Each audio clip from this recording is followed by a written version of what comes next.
Sawa.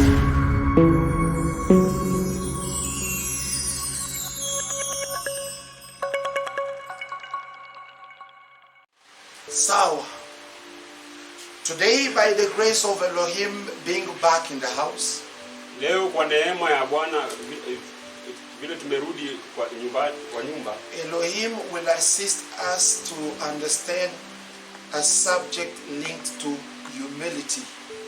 Elohim atatusaidia kuelewa somo la unyenyekevu. It's a very simple word, humility, but Elohim hides himself in that word. Ni neno dogo sana, lakini Elohim anajificha ndani ya hilo neno. We human beings, sisi kama wanadamu, we easily are tempted to go the opposite way of humility. Huwa tunajaribu sana kuenda kinyume na neno unyenyekevu. We want to be big. Tunataka tuwe wakubwa. We want to be seen. Tunataka tuonekane. We want to be heard. Tunataka tusikike. We don't like some injustice to us. Hatutaki kitu ambacho sio haki kwetu. Is that true? Yes. You cannot play with my right. Huwezi nichezea na haki yangu. It's all about me. Ni kuhusu tu mimi. Mimi, my interest, mambo zangu, my things, mambo zangu za kibinafsi, my pride. It goes even very far to our business cards. You write all the titles plus your name. Inaenda mpaka umbali, mpaka kwa hizi kadi zetu za kazi, mpaka unaandika kwa vyeo vyote mpaka jina yako pia. PhD, BAc, BAc, PPC, hizo shahada zote then you end up doctor, alafu unamalizia na daktari, prophet, nabii, your name, alafu unamalizia na jina. All those things is still part of pride. Hayo yote ni inashikamana na kiburi. Yes, Yeshua in his word said, Yeshua katika neno lake alisema, through his apostles, kupitia kwa mitume wake, if we knew someone according to the flesh, kama tulimjua mtu kulingana na kimwili, today leo hii we no longer know each other that way. Hatufai kujuana hivyo kwa hiyo njia. Some even wants to prove that they are very proud about their tribe. Wengine hata wanataka kujionyesha kwamba wana kiburi dhidi kwa sababu ya kabila yao. My friend, you don't know where I come from? Unajui kwa mahali mimi natoka? I'm from the tribe of. Natoka katika kabila la. Of a tribe of. Natoka katika kabila la. Of the family of. Natoka katika familia ya. Don't play with me. Usinichezee mimi. Do you know me? Unanijua mimi? Pride speaks that way. Kiburi inaongea na namna hiyo. Yeshua. The main character I want to talk to you today in a few minutes is Yeshua. Leo nataka kuwazungumza kwa ufupi kuhusu Yeshua. Yeshua was to be having all the titles big titles you can ever imagine in the world. Yeshua alikuwa na stahili atakuwa na vyeo vyote ambao ungedhania ziko hapa duniani mzima. He's a teacher. Yeye ni mwalimu. Doctor. Yeye ni daktari. Apostle. High priest. Yeye pia ni creator. Mungu, Baba, Mwana, everything. Yeye alikuwa kila kitu. Is that true? Yes. He owns the stars in heaven. Anamiliki paka nyota katika mbinguni. He owns also the stars which come to church. Anamiliki paka nyota ambazo zinakuja kanisani. He is the owner of the moon. Yeye ndio mwenye mwezi. He owns our spirits. Yeye pia anamiliki he made this flesh. Alitengeneza paka hili mwili. Am I correct? Yes. This flesh that you don't want someone touches you. Hii mwili ambao hutaki mtu akushike, that body belongs to him. Hiyo mwili yako ni ya Bwana. Am I correct?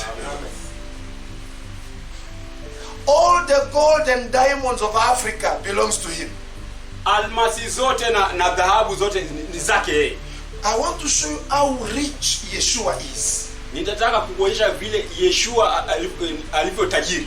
When he was creating there, he said, alipokuwa akiumba pale I alisema, want the men to be like us. ningetaka mwanadamu awe kama sisi. When he made Adam, Alipomtengeneza Adamu, Adam also owner of everything on earth. alimfanya Adamu awe ni mmiliki wa kila kitu He gave him duniani. dominion over the fish of the sea, the animals of the field, the bird of the air.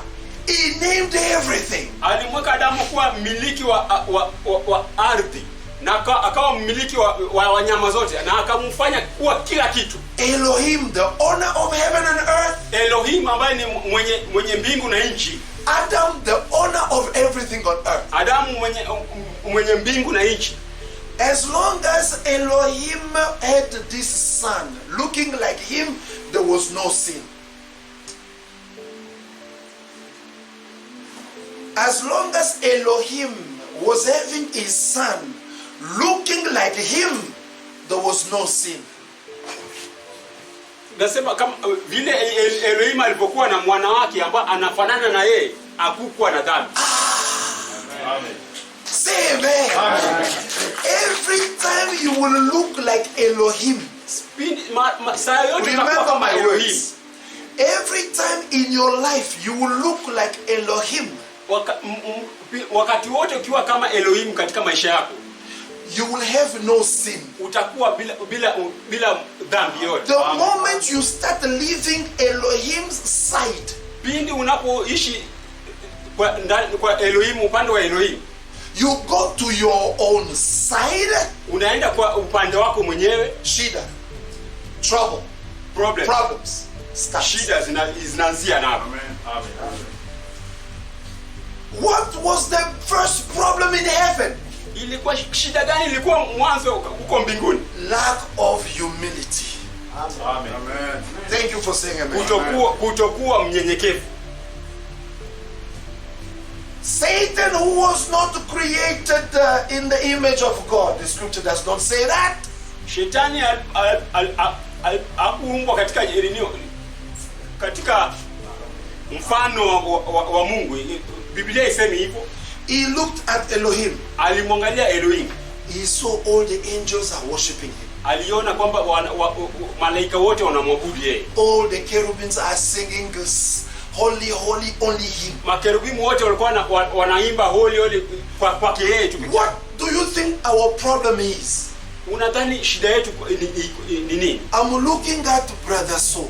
I'm looking at sister so. Namuona sister fly. I'm trying to compare myself to him or to her. Najaribu kujilinganisha na yeye ama kwake. And I see. Na naona my situation is not good like his or hers. Hali yangu sio nzuri kama yake ama problem starts. Shida inatokea. Amen. I'm showing you the life of Yeshua on earth. We are in heaven here. Na kuonyesha maisha ya Yeshua hapa duniani na tuko mbinguni hapa. Brother, ndugu, sister, dada, do not envy anybody. Amen. Usimuone kijicho mtu yote. Rejoice when a brother or a sister is blessed. Furahia. Rejoice with him. Rejoice with him. Furahi naye. I still have the story our sister here told us. Bado niko na ile hadithi ambayo dada yetu alituelezea. Someone comes. Mtu anakuja in her house, kwa nyumba yake. They are eating chicken. Wanakula kuku. In her house, ndani kwa nyumba yake. They are eating fish. Wanakula samaki. So, you think eating fish is a miracle? You can go and buy fish and we also eat. Wewe unadhani kula samaki ni maajabu?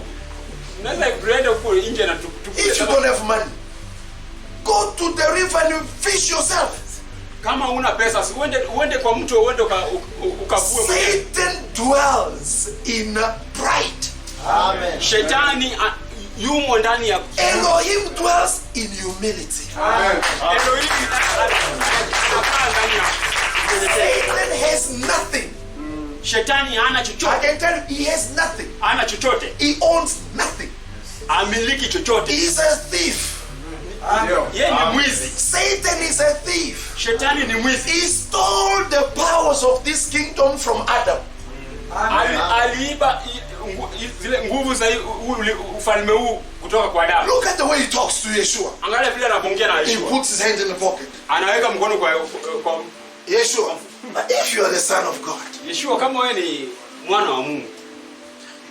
you see all this glory Unaona hii falme zote and these kingdoms, na hizi falme they belong to me. ni zangu zote. Yeshua cannot talk that way. Amen. Amen. You see in the company here? Yeshua hizi ongea namna hiyo. You see this company here? Unaona hii kampuni? I'm the brother of the boss. Mimi ndio You think they will do what? Even if I slap you. Pride talks that way. kiburi inaongea namna hiyo. Say amen. Amen. I'm talking to us. Naongea kwetu sisi. I've put a little bit this in for today only. We'll continue next Sunday. This one will match in what I'm teaching you. Nimeweka tu hii hapo, tutaongea Jumapili ijayo, lakini hii itaingiana na yale ambayo ninawafundisha. What do you think you are going to do to me? Wewe unadhani utanifanyia nini mimi? Satan saw Elohim in heaven. Shetani alimwona Elohim mbinguni, The owner. mmiliki. Are you with me? It's a very small lesson I'm giving today. We are not going to delay that much. Ni fundisho dogo sana ambapo nawapatia leo, hatutakawia hapa sana. Yeshua in heaven, mbinguni, Satan in heaven. Shetani pia mbinguni. He said, alisema no. Hapana. Me also, I need to be worshipped. Hata mimi pia nahitaji. They must also look at me. Lazima pia waniangalie na mimi pia. What is that he has me I don't have? Kitu gani ambao hana ambao mimi sina? If you start your life on that ground, ukianzisha maisha yako katika mwongozo huo, you are bringing blockage to your own life. You will not progress. Unaleta kizuizi hata kwa maisha yako na hautaendelea. You are not him, he is not you, she is not you, you are not her. You are you. Wewe si yeye si wewe na wewe ni wewe. Amen. Amen. Do not compare yourself to anyone here. The Bible says, imitate Christ. Usijilinganishe mwenyewe na mtu yote. Biblia inasema muige Bwana. Amen. Amen. Oh, Uhuru is the president. I want to be the president. Oh, Uhuru ni rais na pia nataka kuwa rais. I remember when Uhuru was elected the president in Kenya. Nakumbuka wakati Uhuru alipochaguliwa kuwa rais. It rained stones from heaven. Ilinyesha mawe kutoka mbinguni. Stones. Mawe. In the rain fell in Kenya on his day of investment. Kwa maisha yake yote katika Elohim approved his leadership. Amen. Elohim alikubaliana na uongozi wake. I was here when he was elected. I was here when he was elected. Nilikuwa hapo wakati akiteuliwa. Do you think if you want to be that? It's going to rain also the same way. Unadhani hata ukiwa hivyo itanyesha vile ilivyonyesha? A brother in Kinshasa. Ndugu katika huko Kinshasa. He's telling brother Pierre Kas. Anamwambia ndugu Pierre. Me also I can preach. Hata mimi pia naweza kuhubiri. I know that the Bible takes some scriptures here. He started making noise. Najua Biblia inaweza chukua maeneo. Na akaanza kupiga kelele. Noise in the church there. Akaanza kupiga kelele kwa miongoni mwa kanisa wote huko. The brother was informed. Ndugu yetu alijulishwa. He said, so the brother want to preach. Okay, he can come. Kwa hivyo ndugu anataka kuhubiri, basi anaweza akaja. We all went to sit down. Sote tukaenda tukakaa chini. Because you see when brother Pierre Kas or someone is preaching here, you are sitting there, you are looking. You see that scripture. Unaona ndugu Pierre Kas akihubiri hapa, wewe umekaa, wewe unaona unasema I take that scripture, I explain this one and I go back. This is the church will listen. You are thinking. Ningeweza kuchukua hiyo andiko na nikiiweka hivi na hivi na kanisa ika. Oh, when the brother is singing here. Ama kama ndugu anaongoza kwa he's leading the songs here. Anaongoza kuimbaji hapa. You are saying, oh, the brother does not lead very well. Me, I could Unasema, lead. You see this song here, I could just do Wewe hii nyimbo naweza nikaio. envy. Envy. Wivu And jealousy. na kumwonea mtu kijicho Kill humility. inaua unyenyekevu. Amen. Listen to this story. Sikia hii hadithi.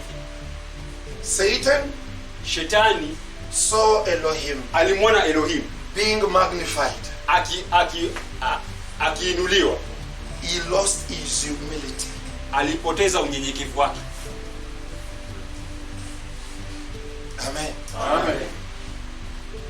That's why we read here Na ndio maana in the tukasoma book of Proverbs. katika kitabu cha When Methali, you want to see the one who's going to fall tomorrow, ukitaka kumjua yule ambaye atakayeanguka kesho. listen to me, brothers and sisters. Nisikieni vizuri dada He na ndugu. starts by losing his humility. Anaanzia na kuangusha unyenyekevu wake. I'm also somebody. Mimi pia ni You don't know me, eh? unijui mimi. Yeah, I can do this to you. Naweza nikakufanyia hivi. Why? Kwa nini? Yeshua from heaven, he came down. Yeshua kutoka mbinguni alikuja chini. The owner of everything. Mwenye mbingu na nchi. The human took him and started punishing the owner of the world. Mwanadamu alimchukua na akaanza kumtesa. You and me, we started judging Yeshua. Mimi na wewe tulianza kumhukumu We Yeshua. took a crown of thorn, we put on his head. Tulimwekea mwiba tukamwekea kwa kichwa chake. Yeshua never opened his mouth. Yeshua hakufungua He did domo. not defend himself. Yet Hakujitetea. he owns everything. Na ile hali He controls all the anamiliki powers. kila kitu. He has got everything we don't have. Ana kila kitu ambacho sisi hatuna. Yet Quiet. na tena alikuwa amenyamaza. Amen. Is that the way you are? Je, ni hivyo pia wewe ulivyo? If they try to do something wrong to you, Mtu akijaribu kukufanyia how do you react? utaichukuliaje? He was brought up, that rich man, brought up as a tender plant. Ule tajiri alienuliwa kama mti mdogo. Isaiah said we could not even look at him twice. But today, if you are a rich man, you want to give people some camera, come here.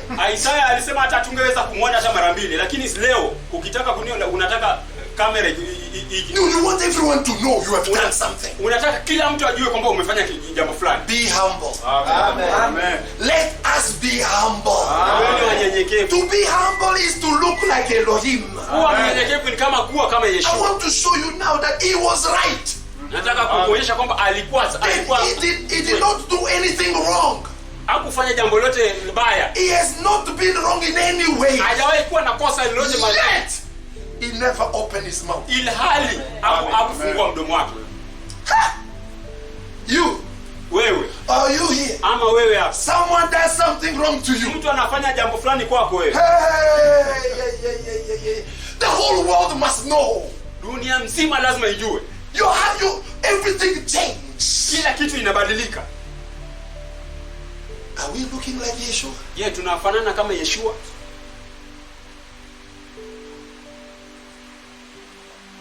Humility will make you repent. Unyenyekevu ndio utakufanya Humility will make you confess. unyenyekevu ndio utakufanya utubu. Look at Elohim's character. Uangalia Moshe, tabia ya Elohim. Moshe, separate yourself from these people. Jiondoe miongoni mwa watu. I'm going to kill them. Naenda kuwaua. Moshe, which has the same spirit of Elohim in him. Musa aliyekuwa na roho kama Elohim akasema, Elohim, angalia Elohim, someone on earth mtu wa talking duniani back to him. anaongea, Elohim, anamjibu Elohim, you want to kill these people? unataka kuwaua hawa? He said, yes, Moshe, I want to kill them. Ndio, Musa anataka kuwaua. He said, but Elohim, Lakini Elohim, remember you sent me kumbuka kwamba ulinituma mimi to bring these people out of Egypt. kuwatoa hawa kutoka kwa Misri. You knew their character. Uliwajua tabia zao. You know them more than I do. Unawajua zaidi ya You mimi. know how many times they can be stubborn. Unawajua kwa vile wanaweza kuwa Elohim. kaidi ya What do you think the Egyptians will say? unadhani hao wa Misri watasema? Remember, you took them out with the mighty hand. Uliwatoa katika Misri na Egypt is now suffering. Misri sasa inateseka. The economy is down. Uchumi wao uko chini. So you brought them out to kill them here in the wilderness. Uliwatoa huko ili uje waue hapa katika When jangwa. Moshe is talking this way, Wakati Musa anaongea hivi, Elohim is listening, huh? Elohim anamsikiza. Huh? Anasikia. The Almighty Elohim. Mungu mkuu. He said, Yahweh. Alisema, Yahweh, if you want really to kill them, kama unataka kuwaua, I want to be the sacrifice. ningependa Start hivi by ndio removing my name from your book of life. anza kwanza kuondoa jina langu katika The kitabu cha uzima. Almighty God, Mungu mkuu, the general of all the armies and forces of the air and everything. generali wa kila kitu He hapa said, ulimwenguni. Moshe, Alimwambia Musa, you are right. uko sawa. I will not remove your name from my book of life. Sitatoa katika jina lako katika kitabu changu cha Also uzima. tell them also I will not kill them now. Waambie pia sitawaua sasa hivi. Even Elohim. Hata mpaka Elohim. Elohim He can hear anaweza the kasikia voice of his servant. Amen. sauti ya mtumishi Elohim wake. is not pride or proud. Elohim He is humble. Elohim ni mnyenyekevu. He listens. Anasikia. May Yahweh give us an opportunity to be able to listen. Amen. Na Yahweh atupatie nafasi ya kuweza kusikia. Yes. We don't listen. Watu sikii. He said, tell Akasema them to continue. waambie waendelee. Elohim Elohim hearkened to the voice of his servant. akamsikia sauti ya mtumishi He wake. made up his mind. Aliamua katika akili zake. Yeshua came here Yeshua akaja hapa with the same duniani spirit. na dunia na roho ile ile. What was he doing? Alikuwa anafanya nini? He comes and see people who are needy. Anakuja anaona watu ambao wana mahitaji, He does not run away from them. akimbii. Who's coming? Oh, brother so. Ndugu Oh, na sister so. ama dada. That is pride. Hiyo ni kiburi. He comes. Anakuja, He said, what's the problem here? shida ni nini hapa? He does not give a problem to another problem. Apatiani shida juu ya shida. In his humility, he said, Katika unyenyekevu wake alisema, Mother, is that your only son? mama, huyu ndo mtoto wako tu peke yake. Okay, you people carrying the coffin, stop. Nyinyi ambao mnabeba hizo majeneza njoni. He opened the coffin. Ufungua jeneza. He saw the child inside. Akamwona mtoto yuko He ndani. said, young man, Alisema, stand up. kijana, simama. Stand up. Simama. The power in humility. Mungu katika unyenyekevu. Brothers, I'm showing you what to be. Ndugu, naonyesha vile Sisters, mnafaa kuwa. this is how we have to be. Dada, hivi ndio tunastahili kuwa. Then after doing this, Kisha baada ya kufanya hivi, people were like, what happened here? kila mtu alikuwa He said, anashangaa. give the child to the mother. Mpatie huyo mtoto, alisema mpatie huyo mtoto kwa mama. As if nothing happened. Ni kama hakuna chochote He kilichotokea. continued his work. Akaendelea tu kutembea. Us. Sisi You are playing with me? I resurrect people from the dead. unanichezea mimi nafufua watu kutoka kwa Huh? What have you have done what? wewe umefanya nini wewe? Wewe umefanya nini? That is pride. Hiyo ni kiburi. Even in our language, Hata katika the way we have to talk, lugha zetu katika we must talk in humility. Even if you know, hata katika lugha zetu vile tunapostahili kuongea, tunafaa tuongee kwa unyenyekevu. Hata kama unajua a tree that carries fruits, mti ambao unabeba many matunda fruits, mengi, the branches, they go there. yale matawi yake yanashika unyenyekevu. Amen. Amen. After that one, he comes here. Baada ya hapo anakuja hapa. He now is in a confrontation. Sasa yuko katika majibizano. Elohim arguing with his nature, the creatures. Elohim anabishana na the man who was supposed to look like him.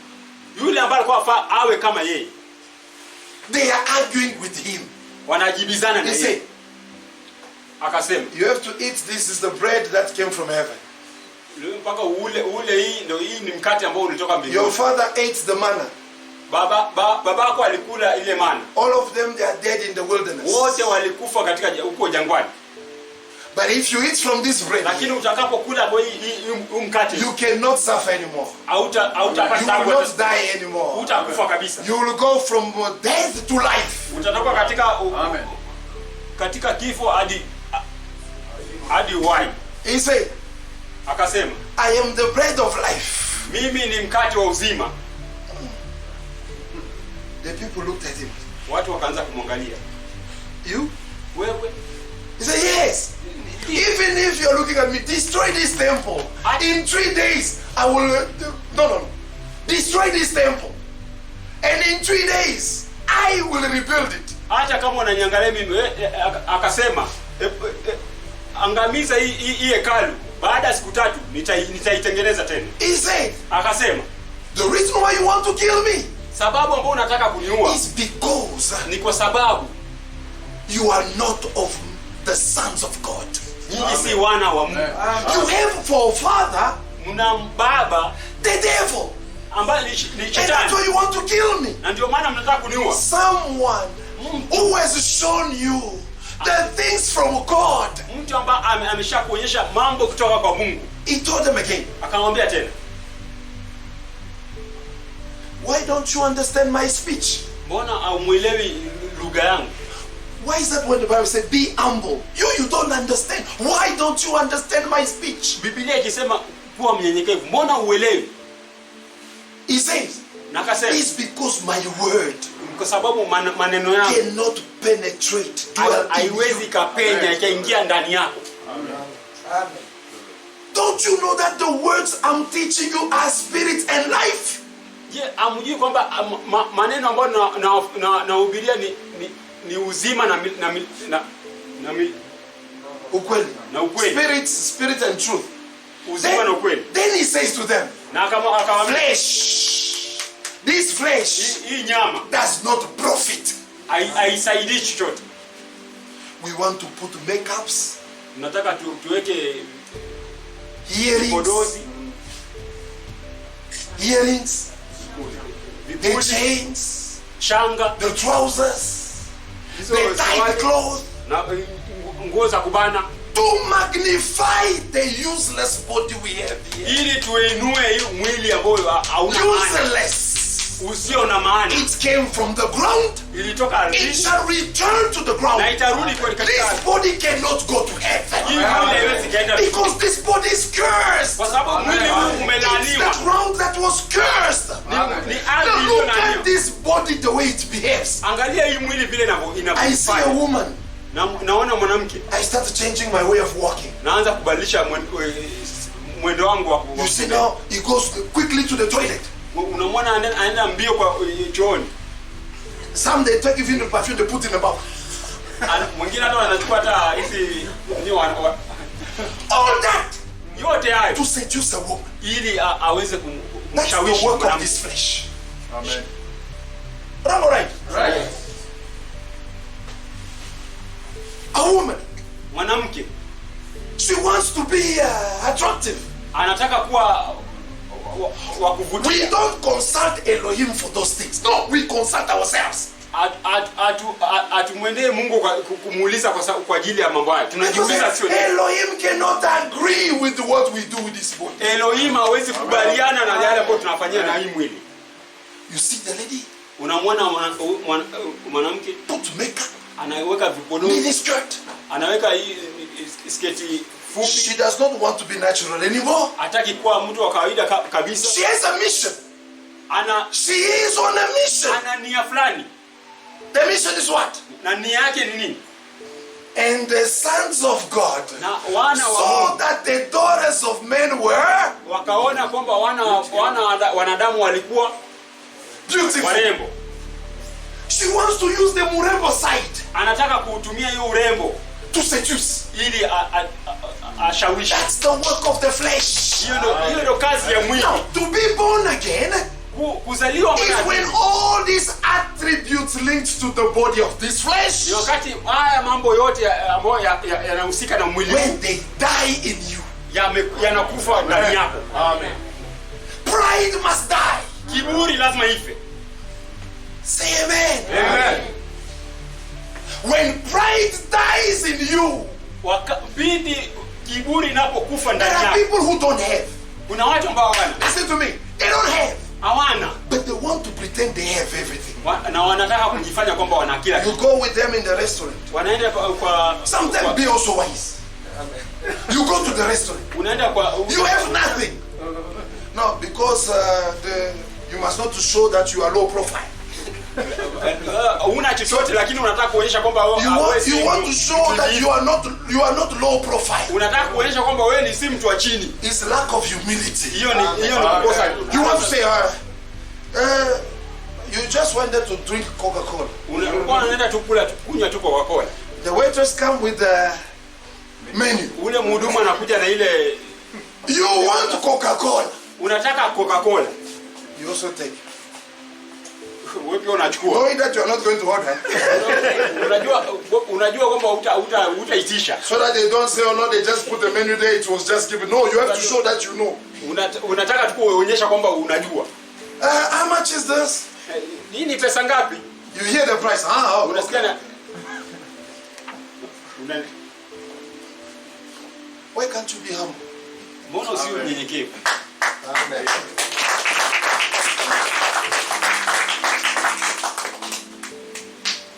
Also some. Kisha They know- tena wengine. The brother is going to spend. Anajua He said, anaenda let's go here. We are going to drink some juice here. twende hapo tunaenda kunywa kinywaji kidogo. We go there. Tunaenda hapo. The brother said we are drinking juice. Ndugu alisema tunaenda kunywa tu juice. We reach there. Tunafika hapo. Lack of humility. Kukosa unyenyekevu. And it's not paid. Na yeye na alipi. He says, okay. Brother, juice is for the children, eh? Nakwambia ndugu, juice ni ya watoto. Now, because of respect, they ask the brother, so now what do you want to drink? Na kwa sababu ya heshima wanamuuliza ndugu, sasa mngependa kunywa nini? Jane B. Jane B.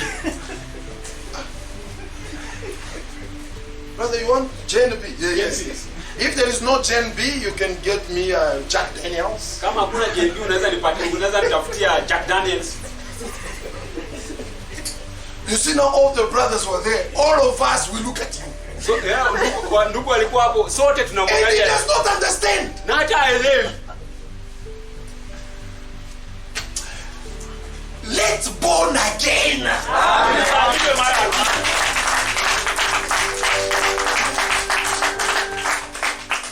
Amen. Amen.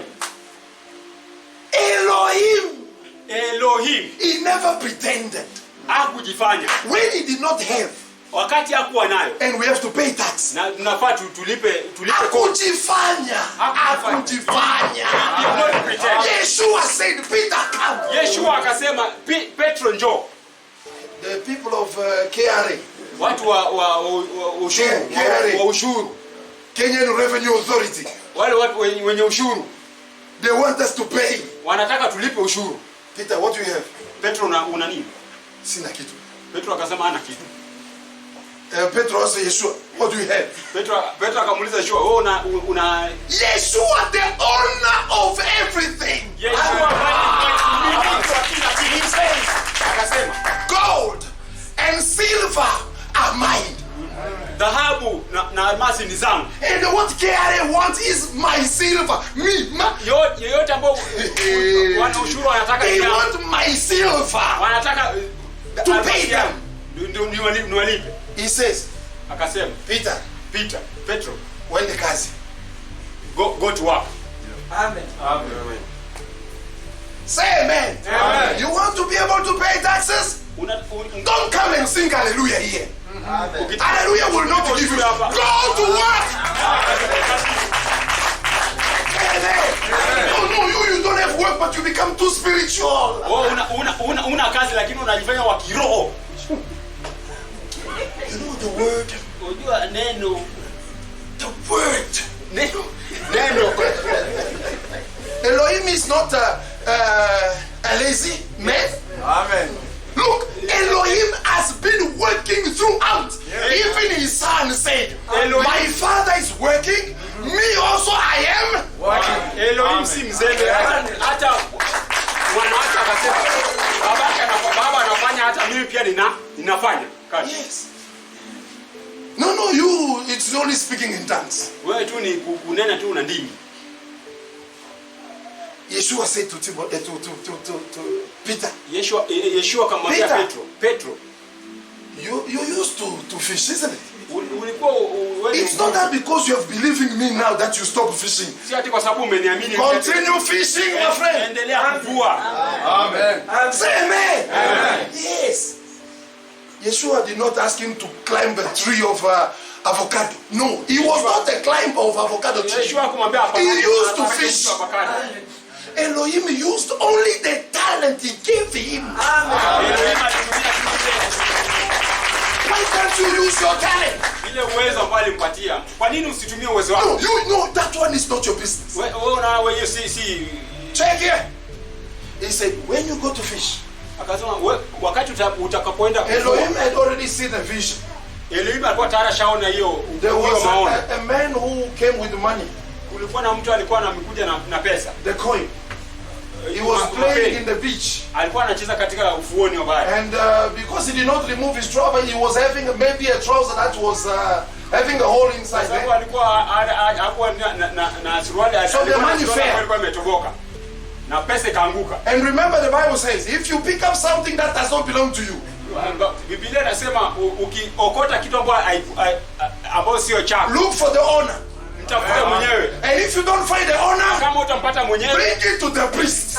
ilete kwa And Yeshua was the priest. Yeshua alikuwa Bwana. He said, oh, you Nenda, will get a fish. utapata samaki Who pick up a silver somewhere. ambaye aliokota He said, shada fulani. once you fish him, Wakati mpindi Open his unapomvua, fungua mdomo wake. hiyo ni kazi. Amen.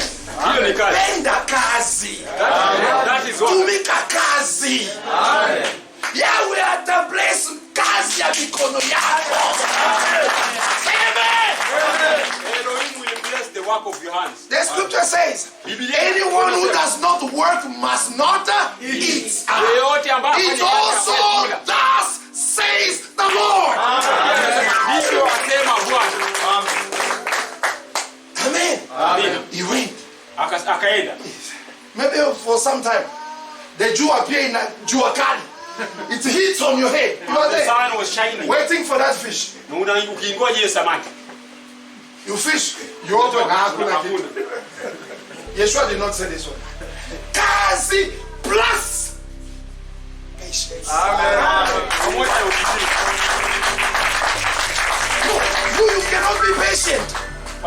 You finish a university kazi too. No. Until you become a demon. Huwezi kuwa na subira, wewe unataka tu kazi za hiyo mpaka unakuwa kama shetani. Pepo. Peter waited. Petro alingoja. Akivua. Anafungua mdomo. Another one came. Mwingine tena pia Maybe akaja. this one. He opened. Pengine hii akafungua. Perseverance. Uvumilivu. Perseverance. Subira. Because if you don't want to be persevere, Kwa sababu kama be persevering into your things, kama hutaki kuwa na subira you will katika become mambo this yako, way. utakuwa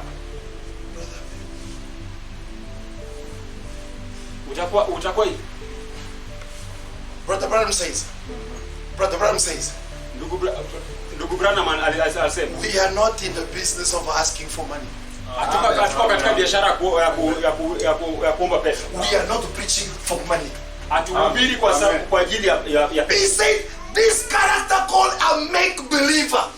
Alisema huyu mtu ambaye ana mfano wa He is between believing yuko katikati ya kuamini and unbelieving. na kutoamini. So he has got both sides in him. Na ana hayo yote katika ndani yake. He says, this is Judas. Anasema huyu ni Yuda. Judas, an unbeliever, and no, a make believer, was there with Yeshua. Yuda ambaye ni mfano wa uteua alikuwa pamoja na Yeshua. At the same time with the Pharisees. Na wakati huo wote na akiwa He was having a part of Yeshua in him and a part of Satan in him. Alikuwa na upande mmoja ndani yake Yeshua na upande mmoja ndani yake. When Yeshua said one of you here will betray me. Wakati Yeshua aliposema mmoja wenu hapa atanisaliti. The disciples said, Yeshua, who's going to do that? He said, na wanafunzi wake wakauliza nani atafanya hiyo? He said, na akasema the one who's going to dip his hand here with me. Akasema ule mmoja ambaye atakayetumbukiza mkono wake. Another one he said, the one I'm going to give this one here. The bread. Ni ule ambaye nitampatia hii kitu mkate. Is the one. Ndiye yeye. So, if you know already the formula. Yeshua had said, if I dip this thing here, nikitumbukiza hii kitu the one I will give and he takes is the one to betray me. Ule ambaye nitakayempa na achukue, huyo ndiye atakayenisaliti. Peter, Petro, Thomas, Bartimaeus, all of them, they were there. 12. Wote wa 12 walikuwa hapo. Everyone maybe puts his hand behind. Kila mtu pengine kila mtu aliweka mkono wake nyuma. Mimi sichukui. I will not take. Judas heard that teaching. Yuda alisikia hiyo funzo. Yeshua, to fulfill his teaching, Yeshua he took the bread, he dipped inside, kutimiliza hiyo mahubiri yake, alitumbukiza ndani, he gave to Judas. Akampatia Yuda. Look, Judas, he does not have the spirit of Christ. Ana ile roho ya Kristo. He could not even say there, Yahweh forgive me. No, angeweza hata kusema hapo Yahweh nisamehe. Just like Cain. Kama Kaini. Cain envied and was not humble. Cain alikuwa na wivu na hakuwa mnyenyekevu. Elohim has confirmed the sacrifice of my brother. Elohim amedhibitisha. It means he is the one to supposed to be my pastor. Kwa hivyo inamaanisha yeye ndiye anafaa kuwa mchungaji. Let me humble myself so that Abel teaches me. Wacha nijinyenyekee kwamba ili Abeli anifunze mimi. He has the revelation more than me. Ana ufunuo kuniliko mimi. He has been approved by God. Amedhibitishwa na I was rejected. No. They ask, so you are the one now they have accepted. Kwa hivyo anauliza, kwa hivyo wewe ndio umechaguliwa. He wants to kill the choice of God. Anataka kuua ule uchaguzi wa Mungu. As we were coming here, I heard my mother-in-law and my wife talking on the back seat. Wakati hata nilipokuwa nikija hapa niliona mama mkwe na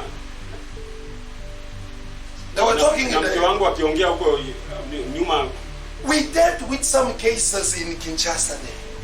Tulikabiliana na kesi kadhaa huko Kinshasa. A woman who was a friend of a brother. They were friends.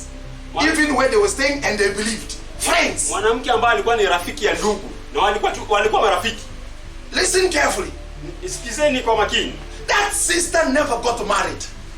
Huyo dada hakuwahi olewa. She was involved in witchcraft. Alikuwa anajihusisha na witchcraft kabisa. Na uchawi kabisa. When now the brother friend got married, wakati sasa ule ndugu rafiki alipooa, she said, akasema, we were supposed to remain single. You are not getting married. Tulikuwa tunahitaji tubaki kama tujaoa. Wewe unataka kuoa. She bewitched the children. Alienda akawaroga watoto. And how was the bewitchment done? Na urogi ilifanywaje? When the children come there, wakati watoto wanakuja pale, they come with the sweet. Anakuja na which he has already bewitched. Ashairoga. Hey, give the sweet. There are no babies and children with the sweet. They take it very fast. At night, midnight, he comes. Where's my sweet? Because you cannot give the sweet anymore. Now you start that life of darkness. Usiku wa manane anaenda kuuliza, anakuja kuuliza, peremende yangu iwapi? Parent Wazazi, Now the school is opening. sasa shule inafunguliwa. The children are going back to school, and every child here, listen to me carefully. Watoto wanarudi shule na kila mtoto hapa na Not everyone has got a good heart. sio kila mtu ana roho nzuri. People like Cain exist in this world. Watu kama They are there. wako hapa duniani. People like Judas, they are there. Watu kama Yuda wako hapa duniani. That's why, bro, the things you do, don't be sharing people, photos here, photo there, be careful. The same people are sending photos of your goodness. They will work against you. Be careful. Uwe mwangalifu kwa msiwe ukisambaza picha zako. I'm talking about Judas, eh? Nazungumza kuhusu Yuda. Juda took the bread. Akachukua ule mkate. Immediately, Satan came in him. Hapo tu shetani akamwingia. He went out. Na akaenda. He left the meeting. He left the church. Akatoka kanisani. Listen to me. Do you know why Judas left the church? Unadhani ni kwa nini Yuda alitoka kanisani? Who can tell me? Tell me, bro. We are here 12 plus the Lord 13. Now, Sisi tukapa Judas pamoja na Bwana yuko 13. heard the teaching before they gave him the bread. Yuda akasikia hiyo mahubiri hata kabla hajapewa mkate. Na akachukua mkate pia. And he took the bread also. Look, Angalia. why did he leave? Kwa nini Yuda alijiondoa? I'm asking God the church now. Tell me. Kwa nini alitoka? Brothers, sisters, listen to me carefully. Dada na ndugu, Why did Judas leave? kwa nini Yuda aliondoka? Yes, you are close to me today. Yes, brother. Yes, brother Francis. No. Yes, he was, but yes. Because he was exposed. Kindly stand up. He was exposed. He was exposed. Kwa sababu Yes, but not really. Yes. He was treated like Satan can never stay in church. And he has been staying in the church for 3 years. lakini amekuwa kanisani kwa miaka. Yes. He was not meant to receive the Holy Spirit. It's right, but why did he leave? Hakuwa anastahili kupokea Roho Mtakatifu. Brother Mogambi, yes. Sorry? It's okay. You are talking to us about his nature. My question is, why after taking the bread, he left? Swali ni kwa nini Yes. baada ya And wait a minute, listen, before you answer, Brother Peter, listen to the story first of all. kabla ujibu ndugu Peter, sikia hii hadithi kwanza. The Bible says, Biblia inasema Yeshua said to the disciple as they were there, akawaambia wale wanafunzi wake wakiwa didn't I choose the 12 of you? je, niliwachagua 12 Yet one of you here will betray me. ilhali mmoja wenu atanisaliti? The disciple asked, Wanafunzi wakauliza, Yeshua, ni mimi? Is it me? Yeshua, is it me? Ni mimi? Oh, the other one, me. Everyone said, no. Then Yeshua said, if you want to know that person who will betray you, Yeshua na akasema ukitaka kumjua yule ambaye atakayenisaliti, the one who's going to put his hand in the plate with me now, yule ambaye atakayeweka mkono wake kwa kikombe hichi na mimi sahihi, is the one ni who will yeye. betray me. Ni yeye ambaye atakayenisaliti. Now the disciples were sitting Na wanafunzi walikuwa in the congregation. katika mkusanyiko.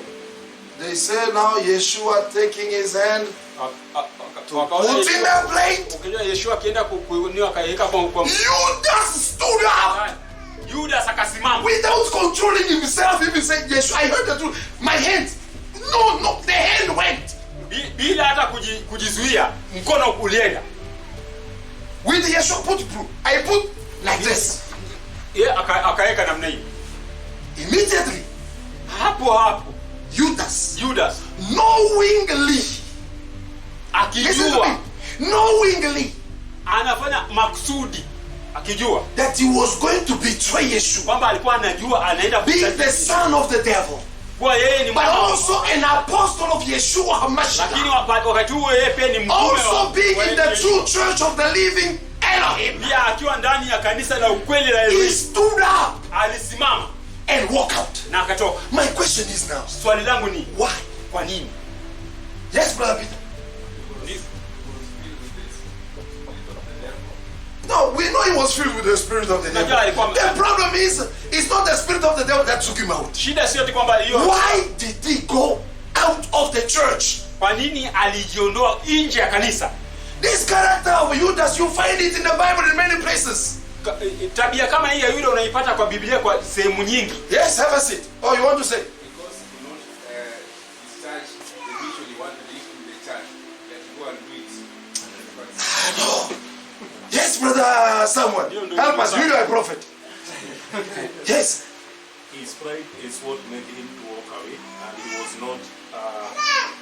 He did not humble himself. My son, God bless you. We are talking about humility and pride. Kiburi yake ndio ilifanya angeweza kukaa hapo na ndio ikamfanya atoke. Look at the character of Cain. Angalia tabia Kaini. Kaini. What are you doing? Unafanya nini? Your face is very, very problem. Uso wako una shida iko wapi? Elohim says. Elohim akasema, Cain, be careful. I see sin laying right at the door of your feet. Naona dhambi iko katika mguu yako. Cain did not be humble and say, Yahweh, what is it? Forgive me. Hakuna. Kaini hakunyenyekea akakuuliza Yahweh kwa nini na hakuna hakufanya. Look at pride. Did you establish me? You established me. My brother's keeper. Angalia kiburi.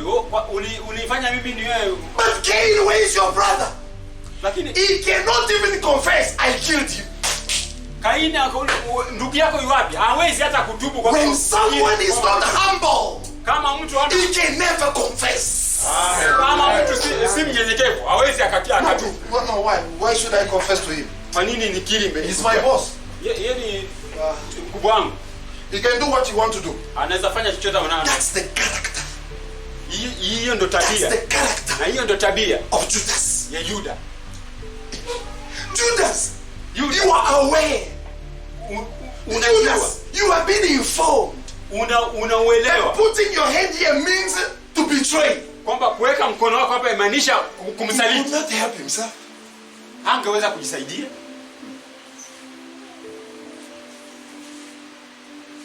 I want him to penetrate, brother. Yahweh bless you, brother Samuel. That's the way he honored me in Bukavu. The only one after the whole church has failed, he stood up. Bah!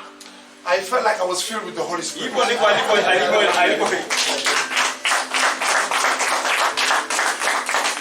Amen. Amen. Amen. Amen. Let's be humble. Amen. Even in front of unbelievers, hata mbele za wasioamini, be humble. Kuwa mnyenyekevu. Amen. We had a brother in Congo Brazzaville. Tulikuwa na ndugu huko Congo Brazzaville. Today is a preacher. Leo hii ni mhubiri. One day we were invited to eat food. Siku moja tulialikwa in the house of the pastor who welcomed me in his place. Tulialikwa tuende tukale katika nyumba ya mchungaji ambaye alinialika kwake. Listen to this story very well. Isikie hii hadithi vizuri. What happened? Nini kilichotokea? Normally when we are in this kind of fellowship, mara nyingi huwa tukiwa katika aina hii ya the sisters come with the water and things to wash our hands. Dada wanakuja na maji ili tupate kunawa mikono. So when they washed all of us, wakati walipoosha tuosha sote, he realized that there was some soap left in his hand. Aligundua kwamba kulikuwa na sabuni fulani ilikuwa bado imebaki kwa mkono wake. And that sister was not his wife. Na huyo dada hakuwa mke wake.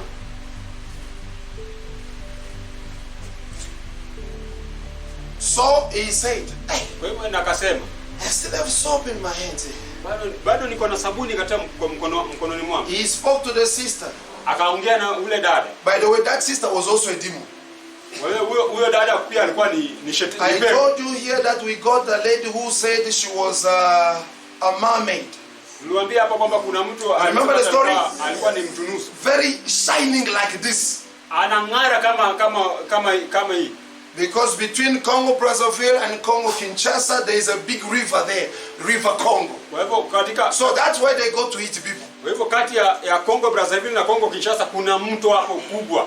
Na hapo ndo wanaenda kutafuna na As they were also talking, na hapo wakati walikuwa wakiongea, I heard that there was one woman also who was married. She was not supposed to be married because she was a mermaid. kwa hivyo kulikuwa nilisikia kwamba kulikuwa na mwanamke alikuwa aolewe, lakini kwa sababu hakuwafaa kuolewa alikuwa anafaa kuwa mtunusu. She said, listen carefully, the people you associate with, be careful. Kwa wale ambao chunga sana, kwa wale ambao unahusiana nao. From there, kutoka pale, this woman, a brother married her. Huyo mwanamke ndugu alienda akamuoa. Every night she is crying. Every time there's a problem. Every night. Every time. Analia kila wakati. And during the night or no, at night. Na wakati usiku. She's beaten by the family. Anapigwa na hiyo familia. And when they beat her, na wakati wanapompiga, physically, you don't see people beating her, but physically you see now, the marks, anapopigwa, the blood. Uoni wale wanampiga, lakini mwilini unaona alama. She came. Akaja. In front they said, mbeleni, I was not meant to be married. Sikuwa na I am not a normal person. Mimi si mtu wa kawaida. The way you see me here, vile mnavyoniona mimi hapa, my family beats me. Familia yangu inanipiga because I got married. Kwa sababu my mission here is to kill men and women. That's why I'm in this world.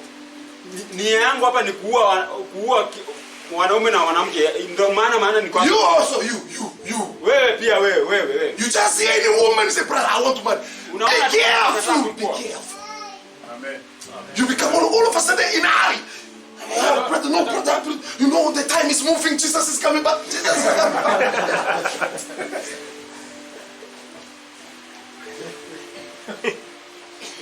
So he must wait for you to get married. Anafaa kukungoja wewe uolewe kwanza. Wacha haraka.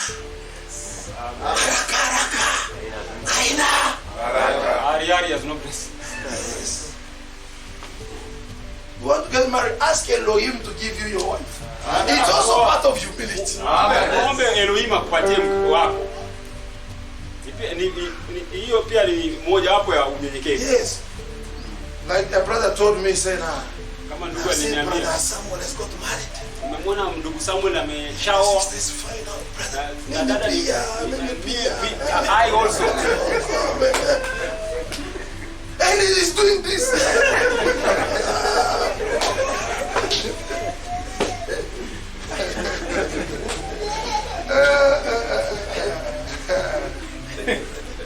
Yeah, so the brother must organize very quickly. We do the hopa and we finish. We bless them now. We rejoice, we eat, and we forget the story because it's still under suspense. Yesterday we were invited there to Sister Rose's place. Was there with some brothers here.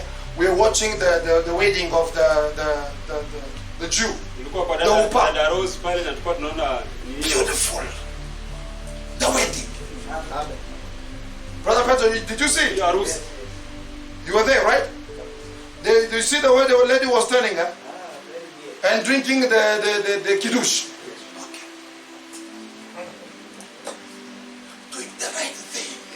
Anafanya jambo lililo sawa.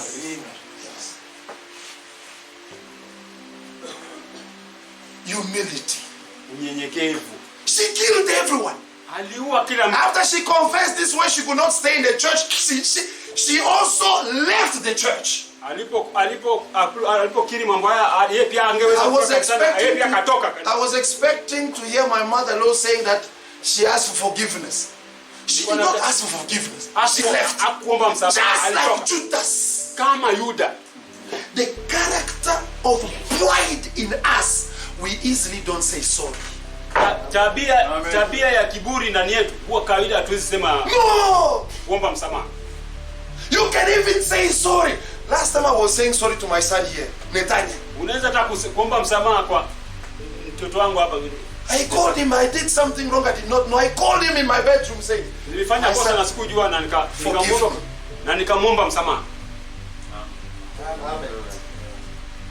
a Christian is someone who wants to be holy. And to be holy means to be humble. Kristo ndiye ambaye anahitaji kuwa mtakatifu. Na kuwa mtakatifu ni kunyenyekea. Satan in heaven, Shetani mbinguni, before they threw him down, he never said sorry. kabla Right. atupe chini hakusema. Talk to me. Hakuomba msamaha. He remained, oh no, Mimi. Alibaki kuwa They amejinua. threw him down, still like this. Alitupwa lakini bado yuko hivi. Bado amejinua. He came down. Na akaja chini. He got a child Akapata by the mtoto. name Cain. Kwa jina Kaini. Cain also wamutupa nje. Kaini pia was thrown out. He is telling God, God, Anamwambia Mungu, if I go there, nikienda maybe someone will find me and kill me. pengine mtu atanipata na niue. Oh, so you don't want to be killed? Kwa hivyo wewe unataka But you killed your brother here. lakini ulimuua ndugu yako. No, today, Papa. now as I'm speaking now, in the East Congo, there's war. Wakati tunaongea sasa hivi kwa East Congo, The final stage of this war that has been disturbing the country for more than 2 decades. vita ya mwisho ambayo imekuwa ikisumbua kwa miongo miwili. Those people, the militias, have been killing and disturbing the population in East. Watu wamekuwa akiua na kusumbua watu katika. The president said, Rais let me akamwambia, go to Rwanda. wacha niende Rwanda. He went to Rwanda. Akamwambia Rwanda, Rwanda, if you have got something to do here. je, Rwanda said, no, hatujui. Rwanda akasema hajui. He went to Uganda. Akaenda Uganda. Uganda, you have something to do here? Una jambo No, we don't have something. Sawa. Okay. Because the two of you say you have no end in this. Kwa sababu nyinyi wawili mmesema hamuna chochote kwa hii. I am going to call Kenya. Nitaenda kuita I'm going to call Kenya to come here. Nitaenda kujiita Kenya ije hapa. We are going to block all the how do you call it? The borders. Tunaenda kufunga mipaka yote. We are going to deal with them. Tunaenda kupambana nao. When these people heard, Wakati hao waliposikia, and so the agency established in the East, akaona vile ilipofanyika haraka katika mashariki. all the civilian governors Wale stepped down. wale wakuu The governors, wale magavana wakuu walijiuzuru. civilians stepped down, Wakajizuru. replaced with the militaries. Deputy governors replaced by the police. Gavana kaimu pia wakabadilishwa na makachero.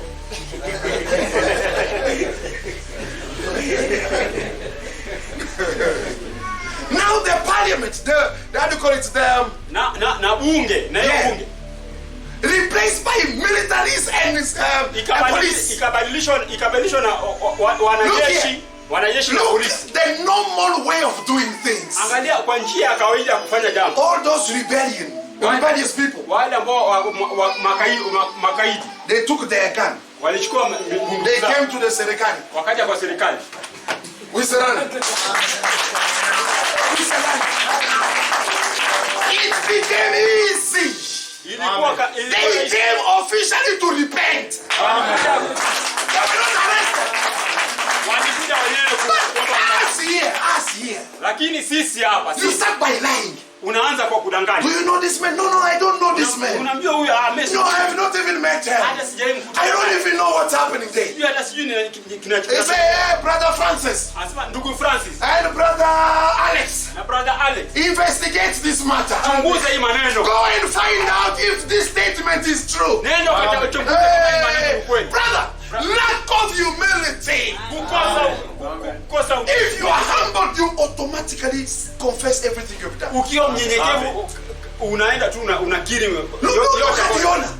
Angalia Jonah, because he was humble, Yona kwa sababu he alikuwa knew he messed up with Elohim. alijua amekosana He messed up with the brothers. alikosana na mandugu, alikosana na mandugu. Elohim, okay, fine. Sema If you want Elohim. to take me here, but he went down there and that's Akaenda chini in the ship, katika ile dawa away from God. mbali na I've not na finished. Mungu. Humility leads you to repentance. Amen. Unyenyekevu unakuelekeza wewe kwa.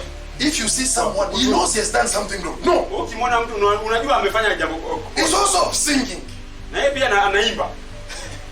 praising God. Akimsifu Bwana Mungu. What happened? Ilitokea. What happened? I was talking about what? Are you with me? Because you are too much lost. Be with me. I was saying what?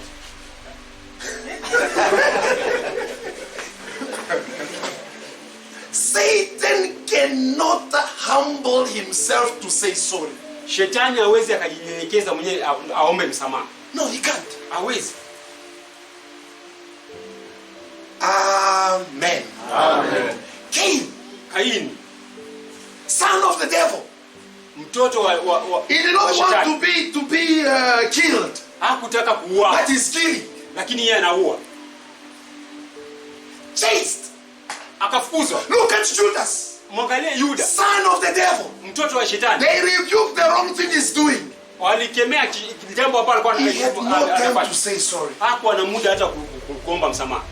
Brother, Ndugu, sister, dada, how can you stay utaweza utakaaje for a full day kwa siku nzima knowing that you have wronged someone?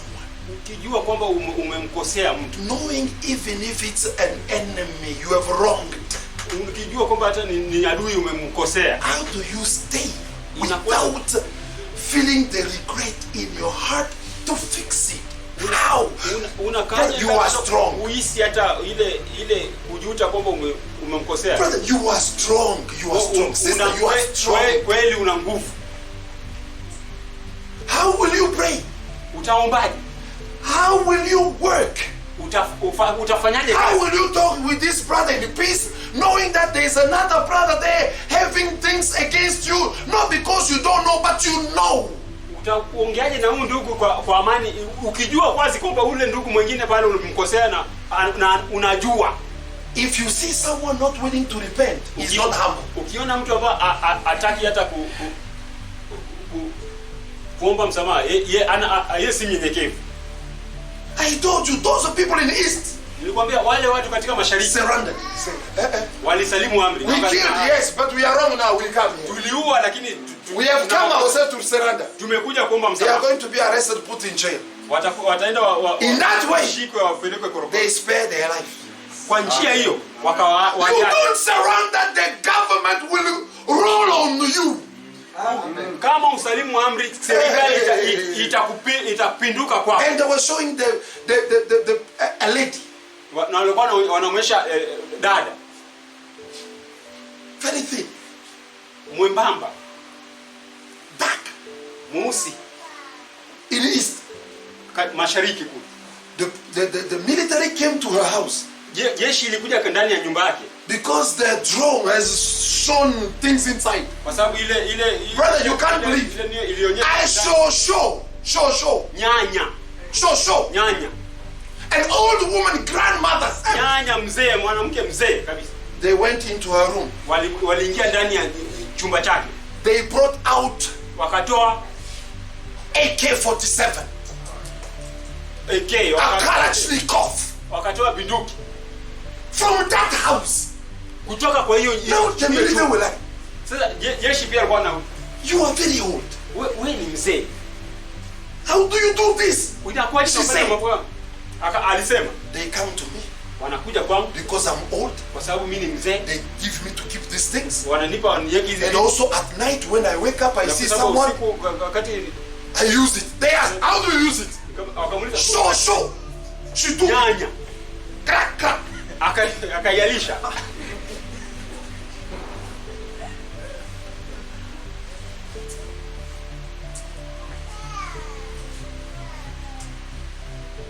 It's a show. Ni nyanya. But what you. Wewe. Why do you keep in you things you are not supposed to keep? Inakuwaje unajiwekea mambo ambayo ufai hata kufaa kuyaweka? I was teaching during this time here of the lockdown, the baptism of the Holy Spirit. Nilikuwa nafunza hapa kwa wakati wa hii lockdown ubatizo wa Roho Mtakatifu. The Bible says Biblia inasema The people ask Elohim, come and talk to us yourself. watu walimuuliza Elohim, njoo uongee na I'm sisi going to wewe. close here. Listen to me carefully. Ninaenda kufunga hapa, nisikize kwa makini. They say, Walisema Moshe, we Moshe, don't want to hear from you. hatutaki kusikia kwako. You, Wewe we hapana. want now Elohim to talk to us. Tunataka Elohim sasa. Elohim said, Elohim akasema, I agree. Moshe, Musa, I agree. nakubali. Tell them, Waambie on the third day, siku ya tatu I'm coming. naja. But in the meantime, Lakini kabla ya hapo, kabla hisi, what did he say? Who knows? Yes, brother? We're trying to sanctify themselves. Moshe sanctified the people. Musa waoshe, God bless you. waoshe. Watakase. Brother, when Elohim is coming to baptize us, the way he was coming to talk to the people, we cannot be dirty. Elohim wakati atakapokuja kutubatiza, hatuwezi kuwa wachafu. The reason why I'm teaching humility is because look at the world signs now. Sababu ambayo ninafunza kuhusu unyenyekevu ni kwa sababu hebu angalia ishara zote duniani sasa hivi. Brothers, for those of you who are following my post on Facebook, Kwa wale ambao wanafuata zile nizangu katika I have Facebook, just posted the declaration of the Defense Force Secretary of the United States of America. nilichapisha habari ya kutoka kwa ule jenerali mkuu wa Amerika. America and China are fighting for Congo. Amerika na China Listen to me carefully. wanapigania Kongo. It's not that I did not come with this teaching because I want to. I'm preparing you. I have to sanctify you before the baptism of the Holy Spirit Sikuja comes. kusema tu, nataka kuwatayarisha, kuwatakasa kwa ajili ya ubatizo wa The former president in Congo made them sign contract. Listen, he made China sign contracts. Rais yule wa kitambo alifanya China walisaini walipiga sahihi mkataba Which made them to possess many strategic elements ile for war. ambayo ilifanya wakamiliki sehemu kubwa ambazo za muhimu kwa ajili ya The new vita. president comes now is now someone 100% support by the American power. Ule rais ambaye tuko naye sasa hivi Supported by Americans. anaungwa mkono 100% na Amerika. America says, Amerika ikasema change the contract. badilisha mkataba. China says, China naye ikasema don't try. usijaribu. Two giant Miamba wawili on a small president. kwa rais He mdogo, must make a decision. lazima aamue. And it's all about what? Na ni kwa sababu yote ni kwa sababu Uranium that will be used for the Third World War. uranium ambayo And itatumika other things that are stolen there. na mambo mengine ambayo yanaibiwa pale. Then America says, Na Amerika sasa ikasema the war we are now engaging very soon, vita ambayo tunaenda kukabiliana nayo it will not be like all the wars that we had in the past. haitakuwa kama vita kama yale ambayo tuliyakuwa The nayo new huko nyuma. and latest technology we are putting in place, Teknolojia mpya ambayo tunaweka sasa hii it will surprise the world. itashangaza ulimwengu. China replies, China ikajibu, we are ready at any time when our interests are touched. tuko tayari wakati wote, Brother, wakati mambo yetu yanataka. This is what we call a war declaration. Hii ndio tunasema ni But remember, kuamua. we cannot have that third war. Hatuwezi kuwa na War. hiyo vita vya tatu We were still here. na sisi bado tuko hapa. No. Hapana. No. Hapana. The brothers Ndugu, and the sisters, dada, we must be like Lot, going out first. tunafaa tuwe kama Lutu, tunaenda kwanza. Amen. We cannot talk about the rapture Lakini hatuwezi kuongea kuhusu unyakuzi unless we are baptized with the Holy Spirit mpaka tubatizwe na Roho Mtakatifu, to prove that the church of the living God is in this world. kuonyesha ishara ukweli kwamba The sick will be healed. The lame will walk again. The mute will speak again. The Bible miracle will come back. miujiza ya Biblia itarudi tena. Amen. Then at that time, Na the ndipo wakati prophecy says unabii unasema the early church will be ousted, kanisa la mwanzo litashambuliwa.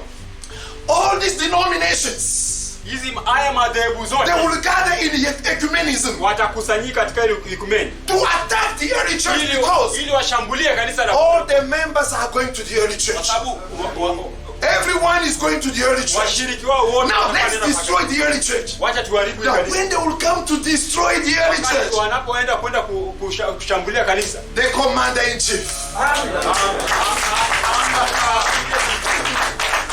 of the armed forces of heaven amri jeshi mkuu will descend atashuka with a shout of an angel, na ile a trumpet sounding.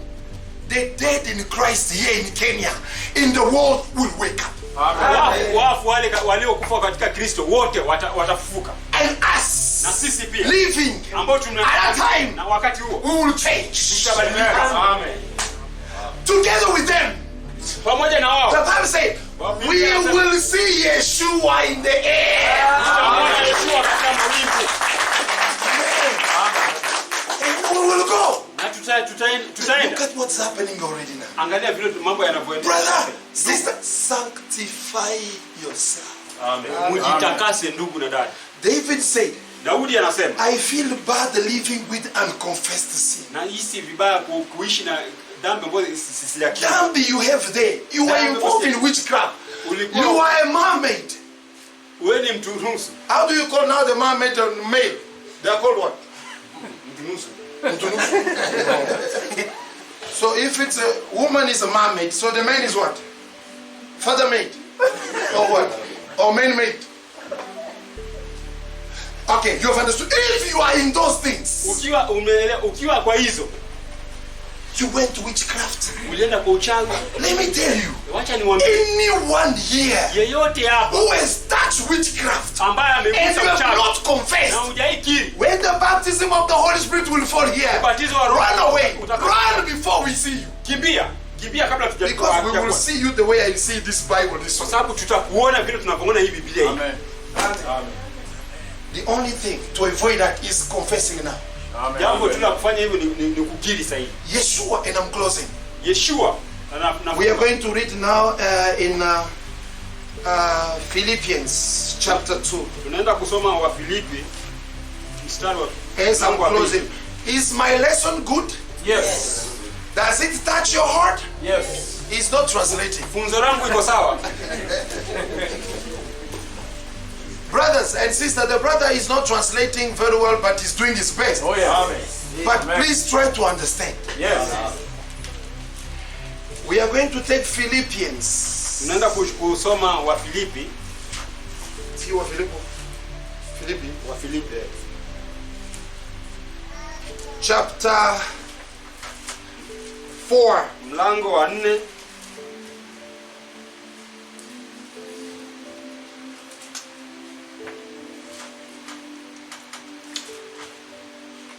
From verse 1. kutoka katika kuanzia mstari wa kwanza. Philippiens chapitre 4 à partir du premier verset. Nous lisons ceci. We read this. Na tunasoma, Dear brother Christian, kwa hiyo ndugu zangu wapenzi, I love you and long to see you, for you are my joy and my reward for my work. ninaotamani sana kuwaoneni nyinyi mlio furaha yangu na taji ya ushindi wangu. My beloved friends, Ndivyo basi stay true to the Lord, and everyone say amen. ndivyo basi mnavyopaswa kukaa imara katika kuungana na Bwana, enyi wapenzi wangu. Amen. Amen. Amen. You know, we men, when we are married, we don't listen sometimes Unajua also. sisi wanaume wakati tumeoa huwa Yeah. My wife tells me that one all the time. I don't listen. mke wangu ananiambia kila Yes, we don't listen. huwa tusikii kila wakati. Who have never been told that one? Raise up your hand. You. Kuna yeye ambaye hajaambiwa hivyo. Brother Charles, they tell you also that. Ndugu Charles. Brother Alex is laughing very much. Alex So you know, huh? Wewe unajua. Look at me, brother. At least look at me. So you know also the business. Okay. Must I ask you, Brother Mugabe? Oh, you already know. Mganga unajua. Yaani kuuliza ama unajua tayari. Brother Peter, Ndugu Petro. they also tell you don't listen. I said, Anakusema. but repent also. Tupo pia. When you know she's right, you are wrong. Humble yourself. Yuko sawa na wewe unakosa. Me also, look at me, sister. Ya mimi For the things you have told me, you are right. I'm also saying so. Why are you laughing? It's nothing. When Brother Mangolopa was here, we discussed the same thing. Ndugu Mangolopa alipokuwa hapa tulizungumzia mambo hayo. You know what she's telling you is right. Unajua kwamba ile anakwambia iko sawa.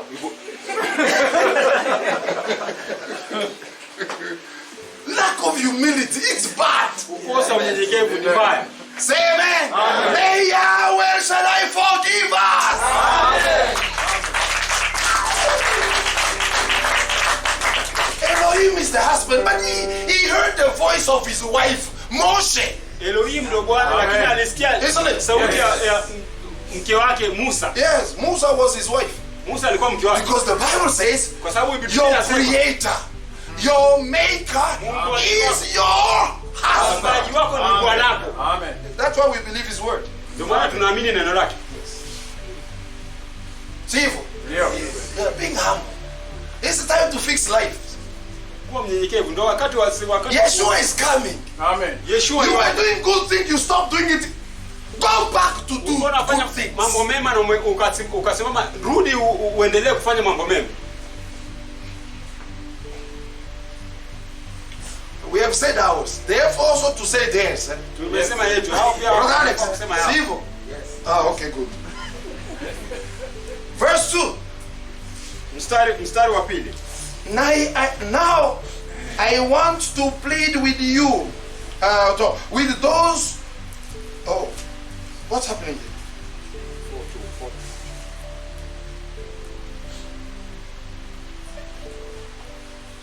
Philippians, but then it says things which I don't understand.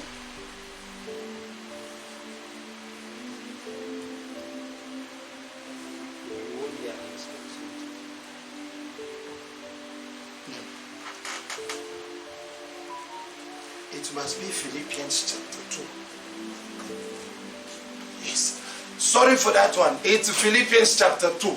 Oh, Poleni ni wa Filipi mlango wa pili. yes. I was confused by but let's just finish that one because it was also very interesting. Ngoja tumalize tu hiyo sababu ilikuwa inavutia. Oh, I see it now. Let's go back. Philippians chapter 2. Wa Filipi Philippians chapter 2, sorry for that. From verse 4.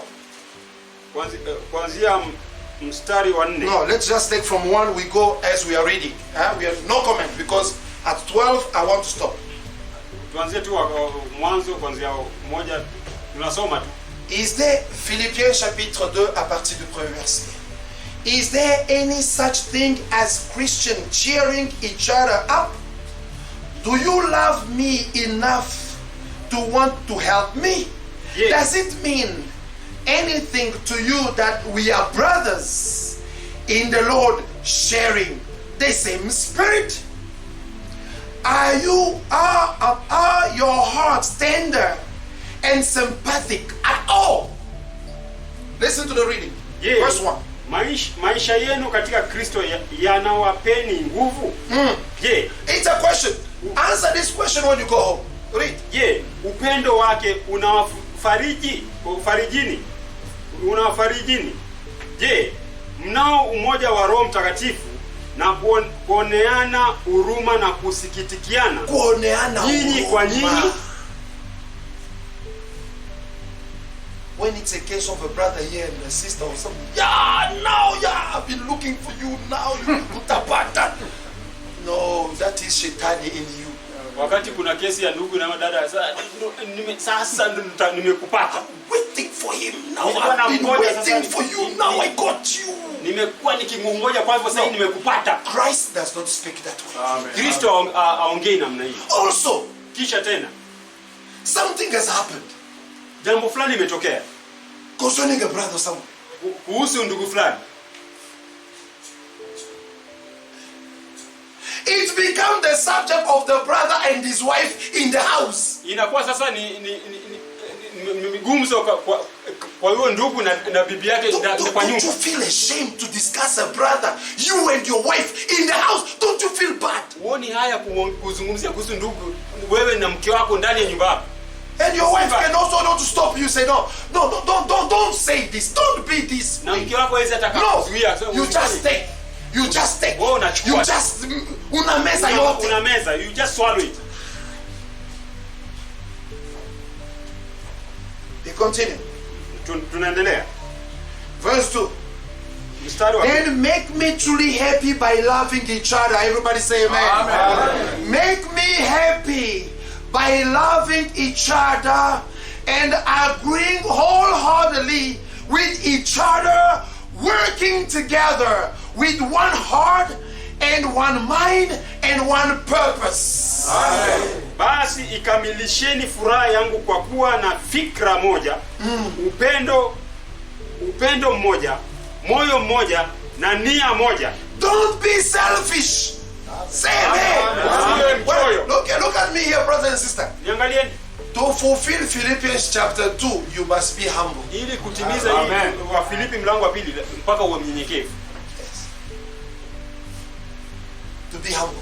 Uwe mnyenyekevu. A brother or a sister, humble. Ndugu au dada awe He mnyenyekevu. continues. Na tunaendelea. Don't be selfish. Don't live like don't live to make a good impression on others. He says, be humble. Amen. Wait a minute.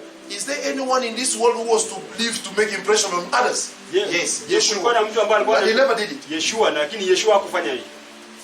Read the following verse.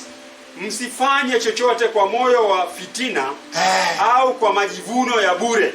Fitina. Muwe na unyenyekevu nyinyi kwa nyinyi, na kila mmoja amuone mwenzake kuwa bora kuliko yeye mwenyewe.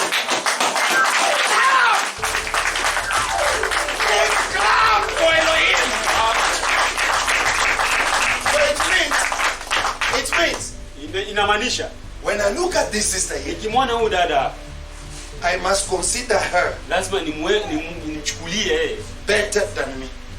ni wa maana kuniliko mimi. Amen. The moment I start feeling more important than my brother here or more important than my sister here, Pindi I ninapojisikia am proud. mimi ni wa muhimu kumliko yeye, kumliko dada ama kuliko ndugu, mimi nina kiburi, majivuno. I did not finish the story of that brother. Sikumaliza hiyo hadithi ya ule. Now he called the sister. Na akamwita ule dada. Sister, Dada the sister came. akaja. Look at the way he was talking. Angalia vile alipokuwa. But which kind of washing is this one? You are washing my hands and you are leaving here. Hii ni We were all shocked. aina gani ya kuniosha? Unaniosha na unaniacha hapa. Unaacha hapa. Take the water and come back here to wash me. Lete maji na nenda ukalete maji na uje We were sitting unioshe. there. I said, I'm needed now here. Nilikuwa nimekaa hapa ikajihisi kwamba ninahitajika I only hapa. waited for the sister to go. Nilingoja tu ule dada aende. Sasa namvuruta. Nikamvuta. Brother, tell me, is that your fiancé? Ndugu Oh, nipe, no. ule ni mchumba. Is that your wife?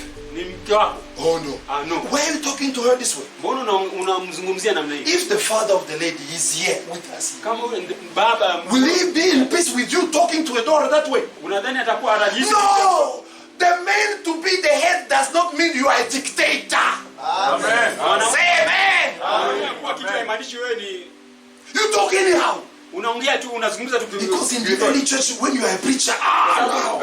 Kwa hiyo kwa sababu kwa kanisa la kwanza wewe ukiwa mhubiri, I believed before you were. niliamini mbele yako. Believing before me means what? Uamini mbele yangu kwani inamaanisha nini? If you have to be rebuked, you will be rebuked severely. Kama utakemewa kabisa.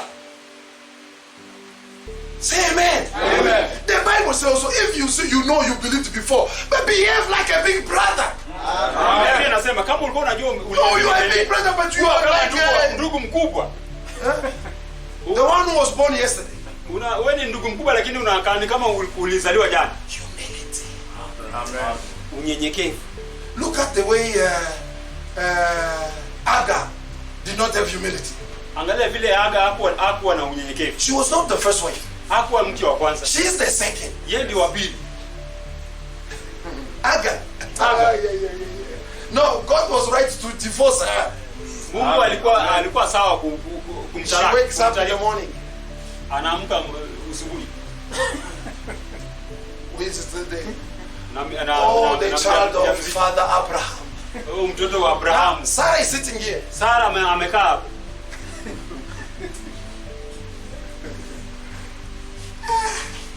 Lack of humility.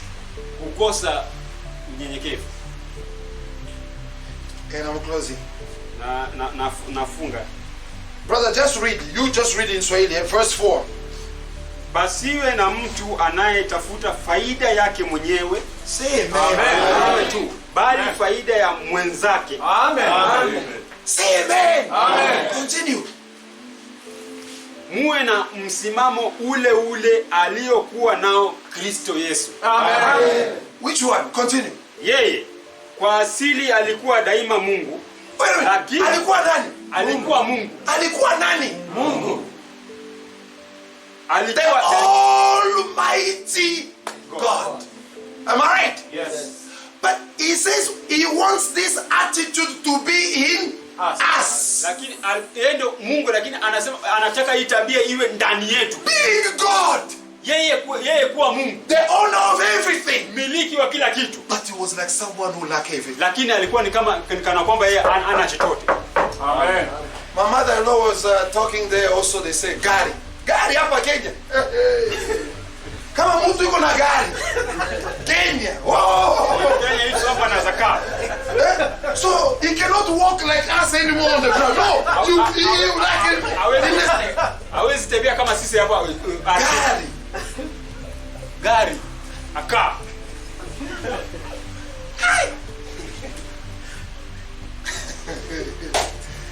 We saw a lady in Karen. She came out of her car. Tulimwona mwanamke fulani huko Karen. Alitoka nje ya gari yake. You know what you call pride, eh? Unaona ile majivuno. And it was a tiny car like this. Ilikuwa tu ni gari ndogo. She walked out. With the key and admiring the car. So I don't know if she wanted to show people she has a car. I don't know. Akijivunia ile gari yake. Sasa sijui kwa nini alikuwa anataka aonyeshe watu kwamba ana gari ama ni vipi. Paul says, Paulo anasema, as we live in this world, live as if you don't have. You have, but as if you don't have. Unaishi ni kama hauna. Humility. Unyenyekevu. When a woman knows she's beautiful. Wakati mwanamke anapojua. Have you ever seen that one? When a woman knows she's beautiful. Yes. And she's put things like demons on their face. Anapojua ni mrembo na they put nails like cat. Anaweka hapo makucha kama wild cat, kama paka Simba. Kama simba, lion. And they put the cat things here on the eye. Na wanaweka kope ni kama za paka. Yes, paka. Yeah. And now the eyes is already every time like this, like you see when this thing has got a problem, it goes. Yeah, no, the eyes are always. You can just take the powder, put there. Unaweza chukua hata powder umrushie so that it can close now forever. Afunge taka kabisa. Lack of kutokuwa mnyenyekevu. And now with the knowledge, they cannot touch the phone the way we touch. Now you see when we touch the phone this way. No, they touch the phone this way. Wanagusa simu na. That's pride. Hiyo ni majivuno. Let's fix our lives. Finish the reading. Go quickly, bro. We are only talking in Swahili now. Yeye kwa asili alikuwa daima Mungu, lakini hakufikiri kwamba kule kuwa sawa na Mungu ni kitu cha kung'ang'ania kwa Mungu. Oh, you don't know I'm God. You cannot find where Yeshua is talking in the public. I am God. He's hiding it. Huwezi mpata Yeshua mahali popote akisema kwa umma ati yeye ni Mungu. Someone who's working. Anaificha. So my friend, me I'm working. I've got the job. So if you are working, then you have to put your hands in the pocket. Kama unafanya kazi, kwa hivyo lazima uweke mkono kwa new birth. Kukosa kuzaliwa mara pili. Continue the reading. He did not want people to know he's God. But you want to know that Nimimbi. And when you go Ushago, the Nairobians, when they go to Nairobi, to Ushago. Hata watu wa Nairobi wanapoenda huko nyumbani bara. Lakini a brother told me a story here. We close there. We will continue next time. Close it, so we are done. A brother gave me a story here. ndugu fulani aliniambia hadithi fulani hapa. When the Nairobians, wakati watu wakazi wa Nairobi, and it's not even Paris, na hata sio Paris, it's not Europe, sio Ulaya, Nairobi. So brother, you're smiling, you know what I'm talking about. They just went to Ushago here. Walienda tu hapa bara. When they are in Ushago, they are now like people who came from London. Wakiwa nyumbani bara wanaona ni kama wametoka London. There are things they cannot touch. Kuna mambo mengine hawezi kugusa. Even lies. Hata uongo. Even things which are not in Nairobi, they bring it to Nairobi. Hata vitu ambavyo ziko Nairobi wanazileta hapa Nairobi. They say, no, we have seen cars. Even before you turn, the light already has been turning in Nairobi. But the car is here. But the lights are showing. Have you seen it?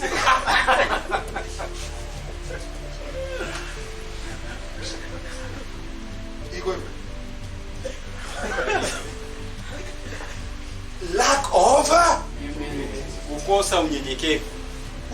But you are lying to your parents. Lakini unamdanganya wazazi wako. Your friends. Binamzao. And now after you say all those things, they want to come to Nairobi. Wakati ushasema hayo yote na wanataka kuja Nairobi. Oh no, don't come. Faith comes in here. Imani huja. You have been preaching me Nairobi. Umekuwa ukinihubiri. Now I want to come and see Nairobi. Sasa mimi nataka kuja kwa Nairobi. Why are you refusing? Unyenyekevu.